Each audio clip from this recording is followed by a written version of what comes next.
এই ভালোবাসার সঙ্গে সারা জীবন আজীবন মৌত পর্যন্ত আমরা একসঙ্গে থাকব। আমার দিল, অন্তর, মন থেকে আমি বলছি, আমার ভিতরে কোনো রকম অহংকার, তাকাব্বুর অনেক কিছুই রাখি না। সাদা দিলে ঘুরে বেড়াই। খবরদার, নিজেরা ভালো মনের মানুষ হয়ে হযরত আবু বকর সিদ্দিক রাদিয়াল্লাহু তাআলা আনহুকে আমার রাসূল পাক সাল্লাল্লাহু আলাইহি ওয়াসাল্লাম সিদ্দিকী লাকাব দিয়েছিলেন। কেন দিয়েছিলেন, কিসের জন্য দিয়েছিলেন, সব আপনারা আলেম ওলামাদের কাছ থেকে শুনেছেন। খবরদার, আপনাদের ঘরে একটা কথাই বলবো, যেভাবে আছেন, যে ভালোবাসার সঙ্গে আছেন, এই ভালোবাসার সঙ্গে সারা জীবন আজীবন মৌত পর্যন্ত আমরা একসঙ্গে থাকব। সবাই খুশি না? সবাই খুশি? জোরে বলো, সবাই খুশি? আল্লাহর মাহবুব কেমন করে হবেন? আল্লাহর এক বান্দা, আল্লাহর ওলি বান্দা মক্কা শরীফ গেছেন ছেলেকে নিয়ে। ভালো করে বুঝবেন, ছেলেকে নিয়ে আল্লাহর ঘরে বাইতুল্লাহ ঘরে গেছেন, আল্লাহর ঘর তওয়াফ করেছেন, রাসূল পাক সাল্লাল্লাহু আলাইহি ওয়াসাল্লাম দরবার শরীফে গেছেন, জিয়ারত করে এসেছেন। আল্লাহর বাইতুল্লাহ ঘরে আসার পরে আল্লাহর ঘরের প্রথম নিয়ামত হলো কি জানেন তো? খেজুর আর জমজমের পানি। এই দুটোই হলো আমাদের নিয়ামত। তা কি করেছে? এই দুটো জিনিস, খেজুর কিনতে গেছে আল্লাহর ওলি বান্দা, ছেলেকে সঙ্গে করে ছেলেকে সঙ্গে করে নিয়ে কি করেছে? খেজুর কিনতে গেছে। যখন খেজুর কিনে যখন ঘরে যখন আসছে, আপনার কি বলে, নিজের ঘরের দিকে যখন আসছে, আল্লাহর বাইতুল্লাহ ঘরকে দেখতে পেয়ে ছেলেটি বলছে, আব্বাজান, আব্বাজান। কি হয়েছে বেটা? আল্লাহর ঘর কি এত ছোট হয়? বলে, তুমি কি করেছো? তুমি কি অন্যায় করেছো? বলো বলো বলো বলো। তুমি আর আল্লাহর ঘর তুমি এত বড় দিকে আবার এখনই বলছো আল্লাহর ঘর কি এত ছোট হয়? কি ব্যাপার? এই বেটা, তুমি কোন অন্যায় করেছো? ওই সময় ছেলেটা কোনো উত্তর দেয় না, কোনো কথাবার্তা বলছে না। একবার, দুবার, তিনবার, পাঁচবার বলার পরে বলেছিল, বলে, আব্বাজান, আমি অন্য কোনো অন্যায় করি না, অপরাধ করি নাই। আব্বাজান, আপনি আমার বিয়াদবি ক্ষমা করবেন। যেই দোকানে বসে দাঁড়িয়ে আপনি খেজুর কিনছিলেন, ওই দোকান থেকে আমি একটা না বলে খেজুর খেয়ে ফেলেছি। সঙ্গে সঙ্গে ওই সময় আল্লাহর ওলি, আল্লাহর মাহবুব বান্দা ঘুরে গিয়ে ওই দোকানদার ভাইয়ের কাছে গিয়ে এমন সময় গিয়ে বললেন, ভাই, আপনি আমার বিয়াদবি ক্ষমা করবেন। আপনার দোকান থেকে আমি আজকে আপনার খেজুর কিনে নিয়ে গেছি, কিন্তু আমার সন্তানটি একটা খেজুর খেয়ে নিয়েছে। খবরদার, আপনি তাকে মাফ করে দেন, আপনি তাকে ক্ষমা করে দেন, মাফ করে দেন। যখন একবার, দুবার, তিনবার যখন বলেছে, ওই সব দোকানদার ভাই ভাই বলে, ভাই, বিয়াদবি ক্ষমা করবেন।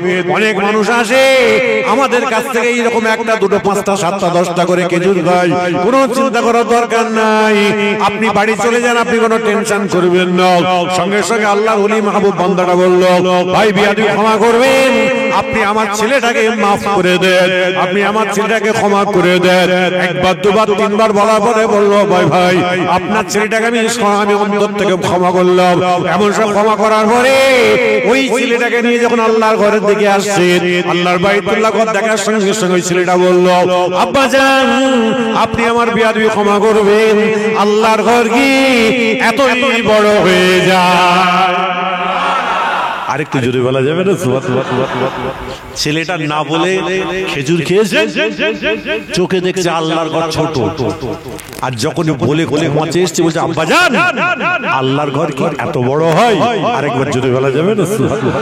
আরেকটু আনন্দের সঙ্গে জোরে বলা যাবে। আল্লাহর নবীর দরবার শরীফের কথা বলতে গিয়ে আজকে আপনার বুখারী শরীফ হাদিসের কথা বলতে গিয়ে আজকে আল্লাহর ওলিদের কথাগুলো মনে পড়ে যায়। জুনায়েদ বাগদাদী হুজুর রাহমাতুল্লাহ আলাইহি একদিন আসরের নামাজে আযান হয়ে গিয়েছে, আযান নামাজ পড়বে। জুনায়েদ বাগদাদী হুজুরের নামাজের মুসাল্লা বিছিয়েছে। এমন সময় একজন জোয়ান যুবক ছেলে এসে হুজুরকে প্রশ্ন করলো, হুজুর, বিয়াদবি ক্ষমা করবেন, আপনি কি আসরের নামাজ আদায় করবেন? কি বলেন? বলে, বেটা, আমি আসরের নামাজটা আদায় করব। ওই সময় জুনায়েদ বাগদাদী হুজুর রাহমাতুল্লাহ আলাইহি এমন সময় তানার সম্মুখে জোয়ান যুবক ছেলেটা বললেন, হুজুর, বিয়াদবি ক্ষমা করবেন, আমি আসরের নামাজ আজকে আদায় করতে চাইছি। বলে, বেটা, আজকে তুমি আসরের নামাজ পড়বে? বলে, হুজুর, আমি নামাজ পড়বো। এমন সময় বলে, হুজুর, বিয়াদবি ক্ষমা করবেন, আমার মাথার ছোট্ট একটা গাঁটলি আছে, গাঁটলিটাকে এই জায়গায় রাখতে পারে? কি বলে? বলে, বেটা, তুমি এই জায়গায় গাঁটলি রেখে দাও। গাঁটলি রাখার পরে বলে, হুজুর, আপনি আমার বিয়াদবি ক্ষমা করে মাফ করবেন, আজকে আমি কি ওযুটা করে আসতে পারি? কি বলে? বলে, বেটা, তুমি ওযুটা করে আসো। যখন ওযু করে এসেছে ওই সময় জুনায়েদ বাগদাদীকে বলছে হুজুর আপনি নামাজটা পড়িয়ে দেন। ওই সময় জুনায়েদ বাগদাদী বলল বেটা তুমি নামাজের ইমামতি করো। না না না হুজুর আপনি আমার বেয়াদবি ক্ষমা করবেন, আপনি আমার বয়সে বড়, আপনি আমার ইলমে বড়, কালামে বড়, সবে বড়, আপনি নামাজ পড়াবেন, আপনার পিছনে আমি ইক্তেদা করব। একবার দুবার তিনবার বলার পর জুনায়েদ বাগদাদী বলল এই ছেলে তুমি নামাজ পড়িয়ে দাও, আমি তোমার পিছনে ইক্তেদা করব। এমন সময় ছেলেটি নামাজের জায়গায় যখন চলে যায়, আসরে নামাজ পড়াতে 4 রাকাত নামাজ আদায় করাতে 50 থেকে 52 মিনিট সময় চলে গেছে। এমন সময় যখন নামাজটা কমপ্লিট হয়ে যায়, ডান বাম দিকে সালাম ফেরা পরে দোয়া চাওয়ার পরে জুনায়েদ বাগদাদী বলেছিল বেটা তোমার নামাজ পড়তে এতটা লেট হলো কেন বলো? হুজুর বেয়াদবি ক্ষমা করবেন, আমি যখন নামাজে দাঁড়িয়ে যাই আমি মনে মনে ভাবি আল্লাহ আমাকে দেখতে পাই, আমি আমার আল্লাহকে দেখতে পাই। হুজুর আপনি আমার বেয়াদবি ক্ষমা করবেন, আমি যখন নামাজে দাঁড়িয়ে যাই আমি মনে মনে ভাবি ডান দিকে গেলে গেলে জান্নাত, বাম দিকে গেলে গেলে জাহান্নাম। হুজুর আপনি আমার বেয়াদবি ক্ষমা করবেন, আমি রুকুতে যাওয়ার পরে সুবহানাল্লাহিল আযীম বলি নাই, আমি সুবহানাল্লাহ বলবার চুপ করে থাকি। আমার আল্লাহ পাকের তরফ থেকে আওয়াজ চলে আসে লাব্বাইক আমি হাজির আছি, সঙ্গে সঙ্গে সামি আল্লাহু লিমান হামিদা বলে দাঁড়িয়ে যাই। হুজুর আপনি আমার বেয়াদবি ক্ষমা করবেন। সিজদায় যাওয়ার পরে আমি সুবহানাল্লাহ আলা বলি নাই, আমি সুবহানাল্লাহ আলা সুবহানাল্লাহ বলবার চুপ করে থাকি। আমার আল্লাহ পাকের তরফ থেকে আওয়াজ চলে আসে লাব্বাইক আমি হাজির আছি, সঙ্গে সঙ্গে আল্লাহু আকবার বলে দাঁড়িয়ে যাই। এইভাবে নামাজ আদায় করতে গিয়ে অনেকটা সময় চলে গেছে। ওই সময় জুনায়েদ বাগদাদী বলে বেটা তোমার মতো কাল কিয়ামত পর্যন্ত আল্লাহর কোন বান্দা বান্দি আমার আখিরি নবীর উম্মতি যদি এইভাবে নামাজ কালাম যদি আদায় করতে পারে, আল্লাহ পাকের দরবারে দুটো হাত তুলে যদি কাঁদতে পারে, চাইতে পারে, আমার আল্লাহ পাক তাদের জীবনের জিন্দেগীর গুনাহগুলো মাফ করে দিয়ে জান্নাতি বলে কবুল করে নেবে।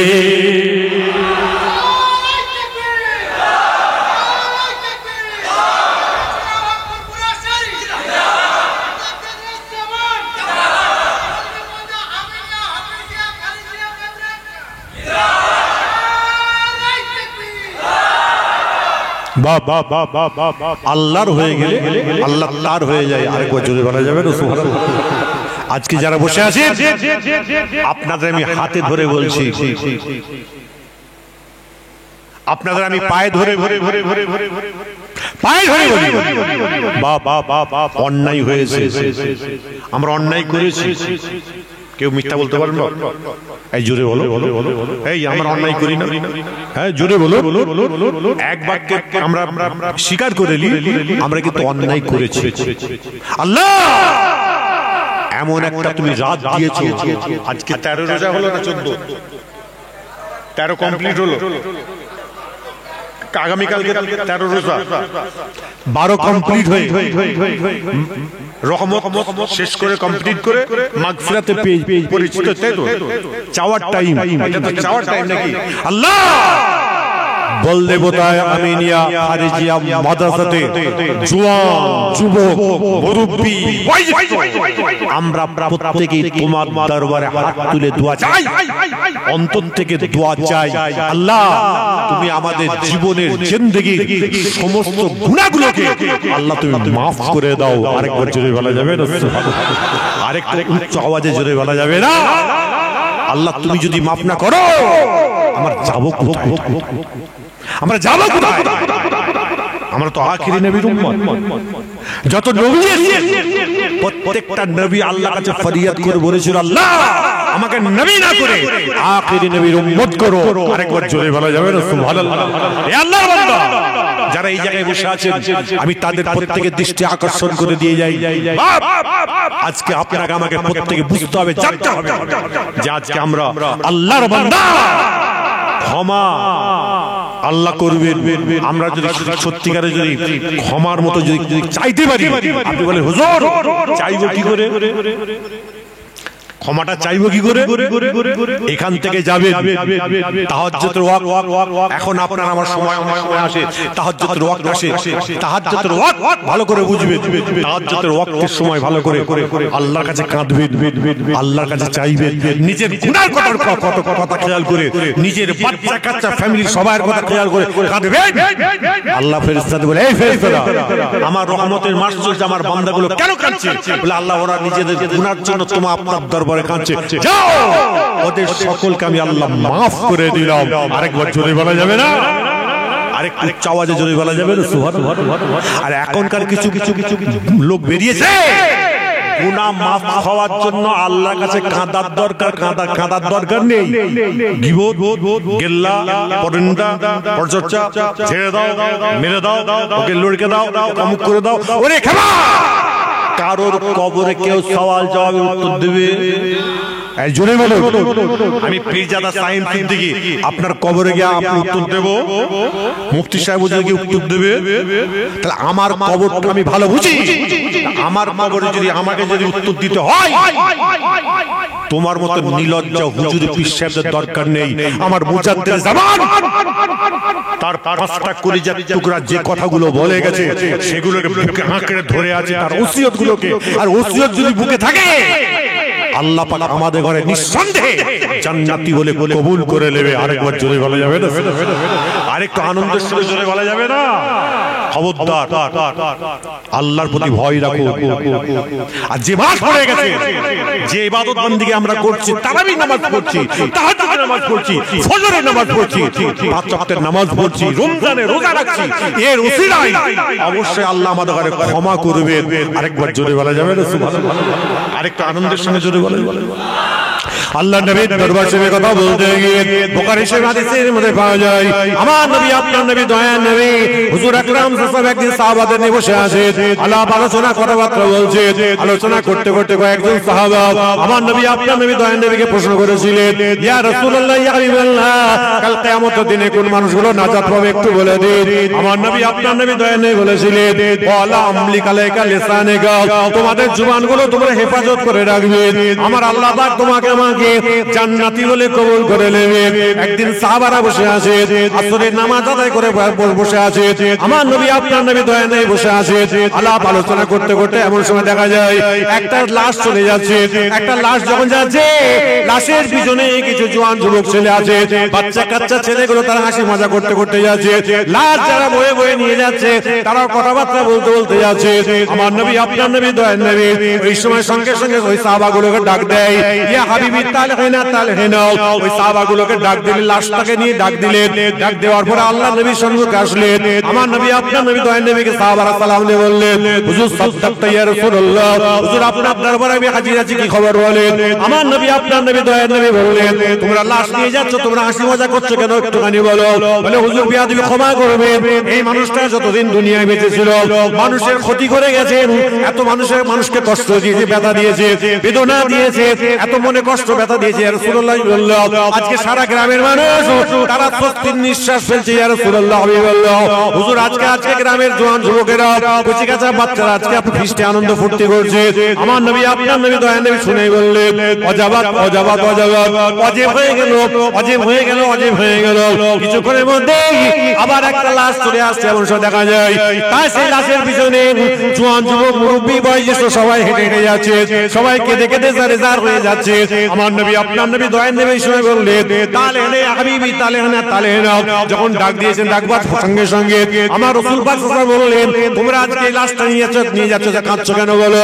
বলে, ইয়া রাসূলুল্লাহ, এই মানুষটা তো আমাদের গ্রামে যতদিন বেঁচে ছিল, নিজে আমাদের নিজেদের কষ্টগুলো যখন নিয়ে যেতাম, আমাদের কষ্টগুলোকে নিজের কষ্ট মনে করতো। ইয়া রাসূলুল্লাহ, এবং আপনার বিয়াদবি ক্ষমা করবেন, যদি আপনার কোনো সমাধান চাইছে, খবরদার এই মানুষটা আমাদের সমাজ সমাধান দিয়েছে কত সুন্দর ভাবে রাসূলুল্লাহ বলল সারা গ্রামের মানুষকে সারা এলাকার মানুষকে বড় ভালোবাসতো মহব্বত করতো ওই মানুষটা দুনিয়া থেকে বিদায় নিয়েছে বলে আজকে জোয়ান যুবক ছেলে থেকে শুরু করে কুচি কাঁচা বাচ্চা থেকে মায়ের দুধ যারা খায় তারা কেউ কিছুই খাচ্ছে না রাসূলুল্লাহ বলল সবাই কেঁদে কেঁদে জারজার হয়ে যাচ্ছে আমার নবী আপনার নবী দয়ার নবী বলে উঠলেন অজাবাত অজাবাত অজাবাত অজেব হয়ে গেল অজেব হয়ে গেল অজেব হয়ে গেল হযরত ওমর ফারুক রাদিয়াল্লাহু তাআলা আমার রাসূল পাক সাল্লাল্লাহু আলাইহি ওয়াসাল্লামকে বলেছিলেন মান অজাবাত ইয়া রাসূলুল্লাহ হাবিবাল্লাহ আপনি দুটোতেই বললেন অজাবাত অজাবাত কেন বলেন আমার নবী আপনার নবী দয়ার নবী বললেন প্রথম লাশটার জন্য আল্লাহ পাক জাহান্নাম অজেব করে দিয়েছে দ্বিতীয় লাশটার জন্য আল্লাহ পাক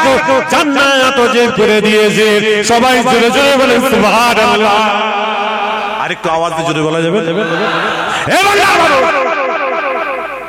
উত্তর 24 পরগনা হাসনাবাদ এলাকার ভাইরা ভালো করে শুনে রেখে দিন আমি যত বড় আলেম হই আর যত বড় আমি সাধারণ মানুষ হই গ্রামের মানুষকে এলাকার মানুষকে যদি জ্বালিয়ে পুড়িয়ে সারখার করে মানুষকে বুঝতে দেব না তার ভিতর থেকে কলজে পর্যন্ত টেনে বার করে নেব এই রকম যদি হয় আমার মতো শাহিম সিদ্দিকীকে আল্লাহ কোনোদিন জান্নাত দেবে না আর আমার ভিতরে যদি সেই মানবতা থাকে অপরের কষ্টটা যদি নিজের কষ্ট মনে করি মনে করে যদি আপনাদের ঘরে সমাধানের দিকে যদি আনতে পারি তাহলে আল্লাহ কিন্তু আমাকে আপনাদের ঘরে বদদোয়া করতে হবে না দোয়া করতে হবে না আল্লাহ অটোমেটিক জান্নাতি বলে কবুল করলেন কথা ভুল বলছি বাপ কথা ভুল বলছি হ্যাঁ আজকে অল ইন্ডিয়া সুন্নতুল জামাতের মধ্যে আমি আজকে পরিপূর্ণ কমপ্লিটলি ঢুকেছি বলে এত মানুষের রাগ বাপ রে বাপ রেগে ফায়ার হয়ে যাচ্ছে আর যত রেগে ফায়ার হচ্ছে তত দেখছি অল ইন্ডিয়া সুন্নতুল জামাতের লোকেরা আমাকে তত ফোন করে বলছে হুজুর দাওয়াত দিতে হবে হুজুর দাওয়াত দিতে হবে হুজুর আমাকে কেন আসতে হবে হুজুর আমাকে কেন আসতে হবে মহা বিপদে বন্ধে পড়ে গেছে আমি কি খারাপ কাজ করছি বাপ জোরে বলো ওরে এরা তো জানে না অল ইন্ডিয়া সুন্নতুল জামাতের মানুষ হুগলি হাওড়া 24 পরগনা দুই 24 পরগনা থেকে শুরু করে আপনার কিন্তু ওইদিকে নদিয়া ওইদিকে মালদা মুর্শিদাবাদ ওইদিকে বোম্বাই ওইদিকে দিল্লি আমার মনে হয় 98% মানুষ অল ইন্ডিয়া সুন্নতুল জামাতকে এখান থেকে ভালোবাসে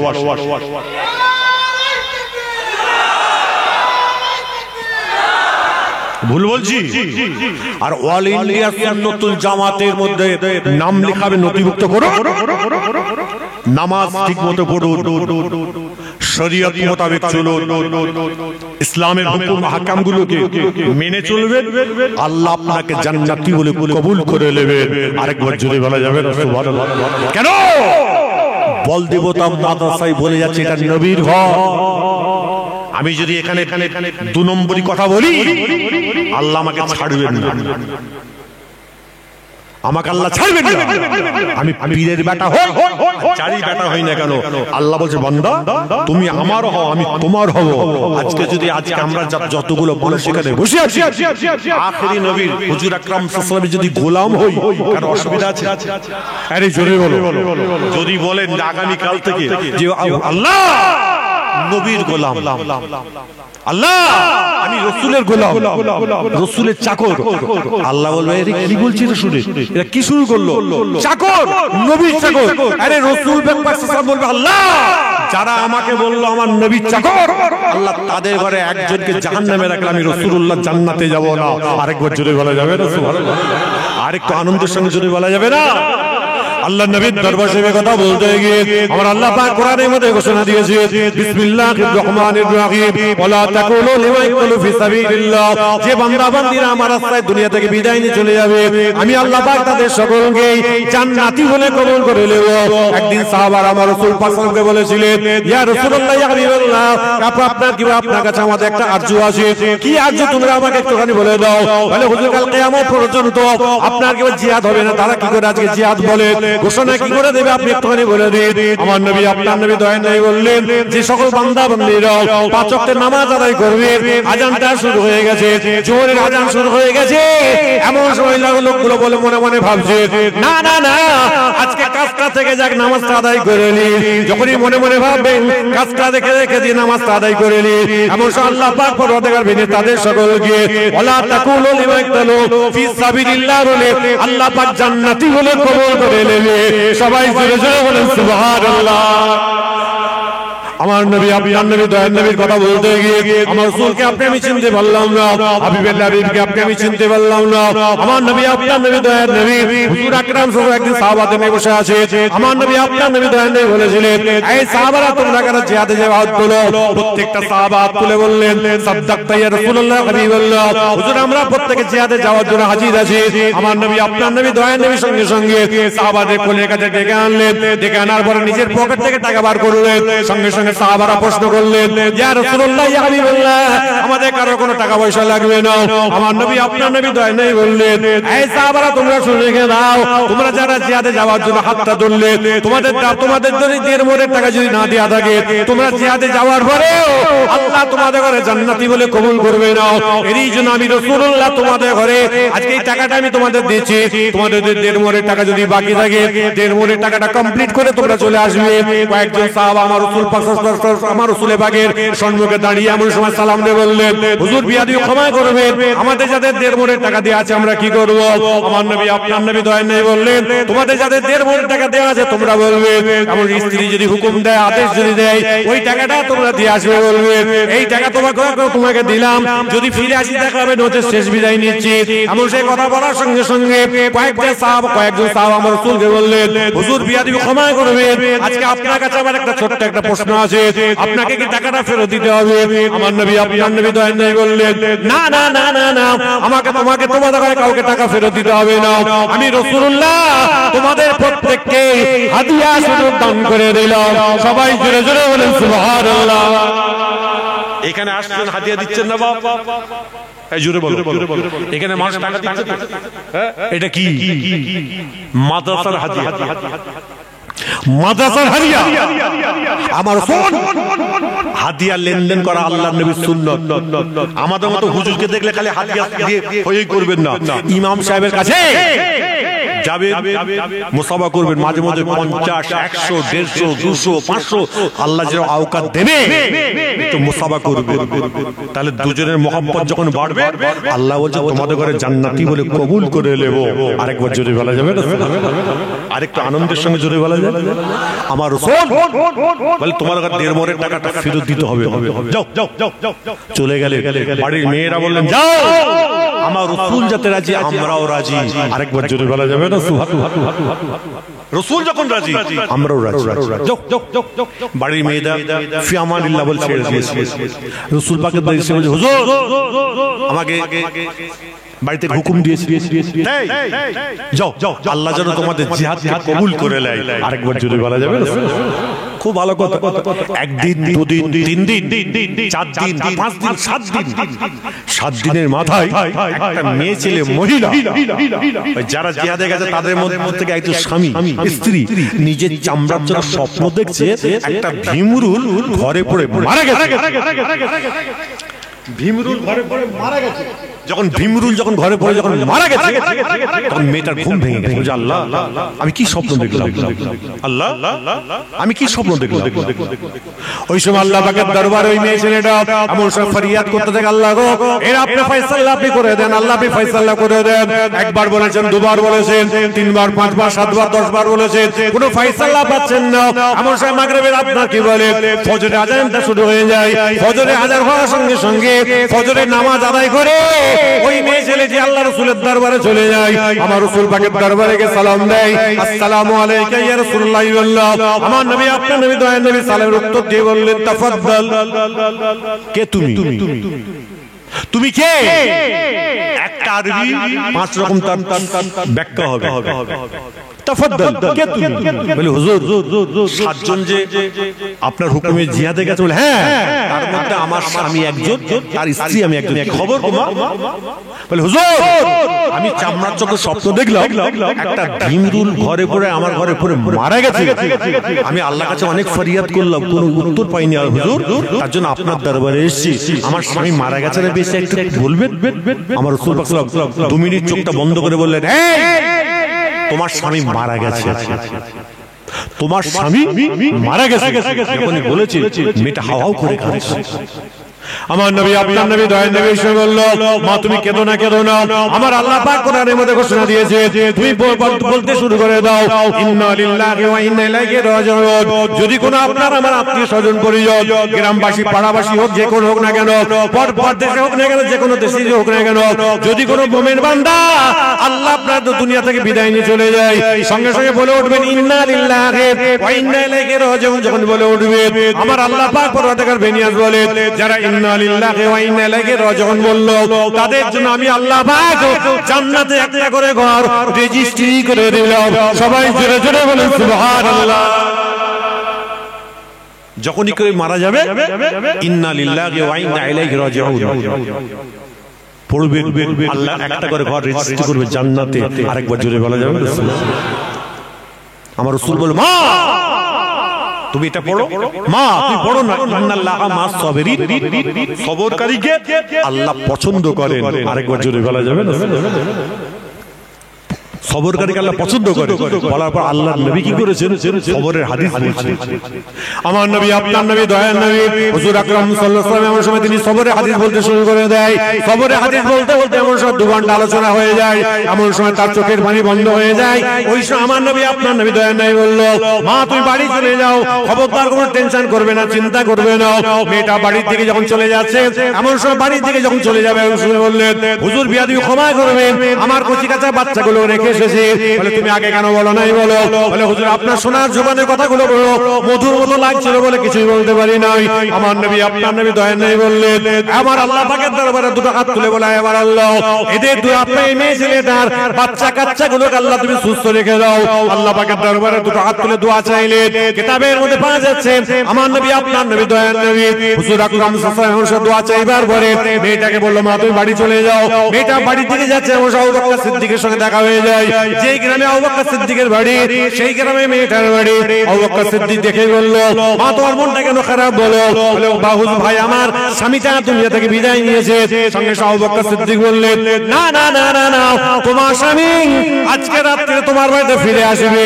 সবাই জোরে জোরে বলেন সুবহানাল্লাহ।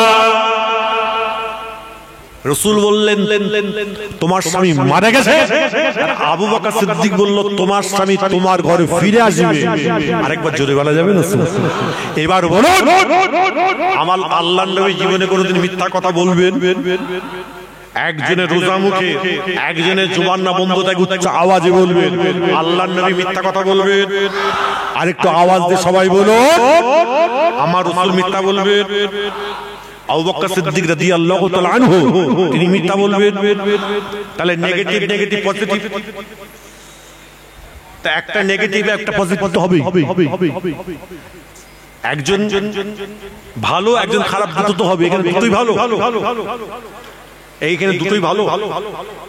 এই রাসূলও ভালো আর আবু বকর সিদ্দিক রাদিয়াল্লাহু তাআলা আনহু ভালো। একটু জোরে বলো, রাসূলও ভালো, আবু বকর সিদ্দিকও ভালো। হ্যাঁ, দুটোই ভালো হয়। এটা হবে, এই জোরে বলো, হবে। আবু বকর সিদ্দিকও সত্যবাদী, হ্যাঁ, আর আমার রাসূল সত্যবাদী। আবার রাসূলকে, আমার রাসূল আবু বকর সিদ্দিক রাদিয়াল্লাহু তাআলা আনহুকে সিদ্দিকী লাকাব দিয়েছিলেন। আরেকবার জোরে বলা যাবে না? সিদ্দিকী লাকাব দিলেন কি দেখে? কি দেখে দিয়েছিলেন? তার সততা,